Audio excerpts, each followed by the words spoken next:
I'll just make a quick introduction and small instruction. So the Secretary Mattis will make a short statement, and then we will take a few questions, and obviously we'll give you answers. We have we're very short of time, so I will ask you to the ones that people who have questions, please raise your hand so I can see and direct them. Secretary. Well, thank you. Good afternoon, ladies and gentlemen, and my fellow ministers from 3 NATO allies standing here with me. It sends a message, I think, to look at these fine troops from several NATO nations working together, training together, and making certain that there's no misunderstanding, that we all stand together in defense, purely in defense. There's nothing offensive here. It is defensive to make certain that the NATO Alliance Article 5 is understood by everyone at home here in Lithuania, in the Baltic neighbors, and certainly elsewhere in this region. So with our ministers, we've had some good talks this morning together as we share an appreciation of the situation and of the road ahead. And what you see here with the Enhanced Forward Brigade is matched in several other Baltic nations as well.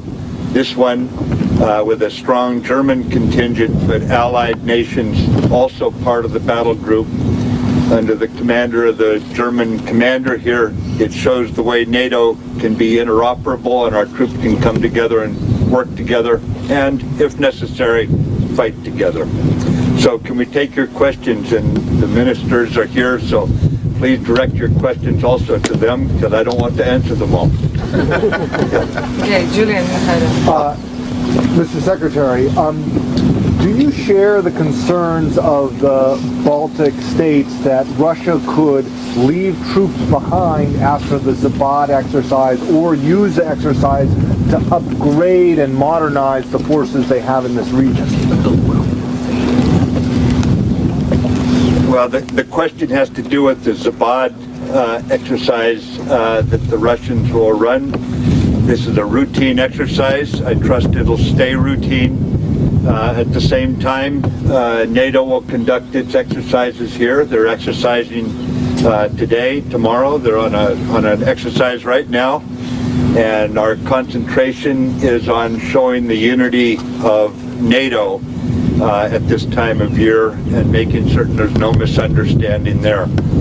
So no concerns, simply staying very visible.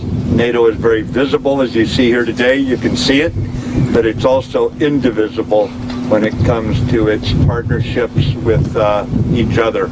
We are unified as an alliance, and that's really what we're all about out here, Julian. Mr. Secretary, Lrytas with the Associated Press. In the wake of the announcement yesterday, the Turkish foreign minister has said that any weapons that are going to the YPG threatens Turkey.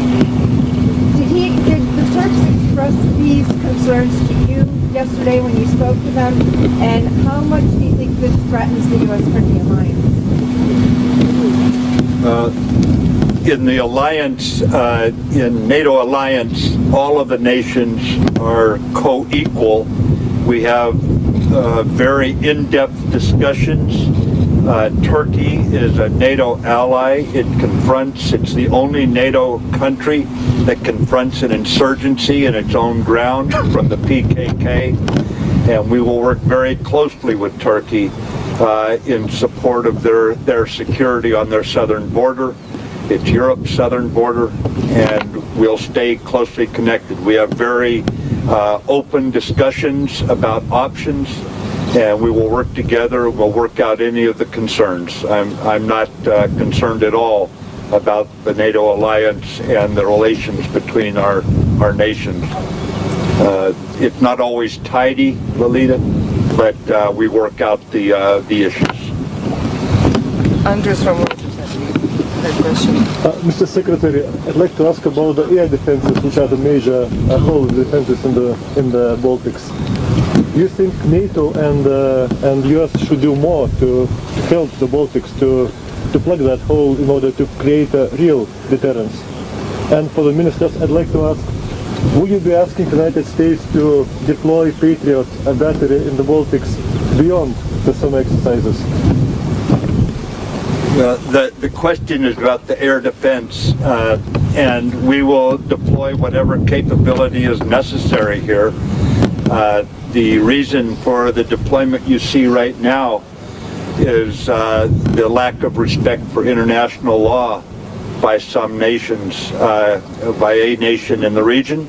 And so long as nations show respect, then we wouldn't have to deploy that. But we will talk to the leaders of each of the nations, and we'll work this out in Brussels, and we'll work together if necessary. Any of you would say something? Well, already we hear from the Secretary that all defense systems which are necessary will be in the region. And, well, we are not speaking here about the real tactics, real concrete specific systems, but also speaking about air defense. It's not only what we will have Baltic countries, but also around us. And one last question from Latvia.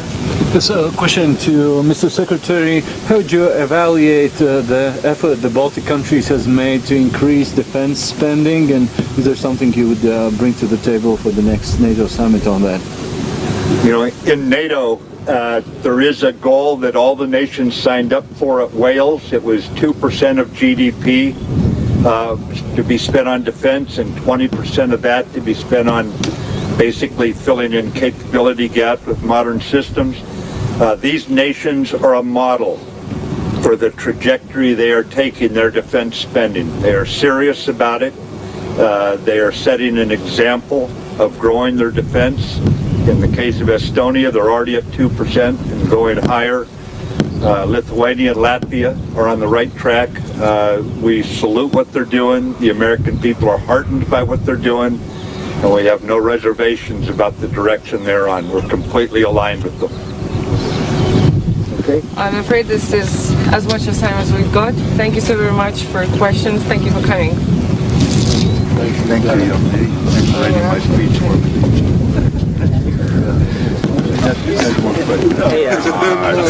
Secretary of Defense. Please,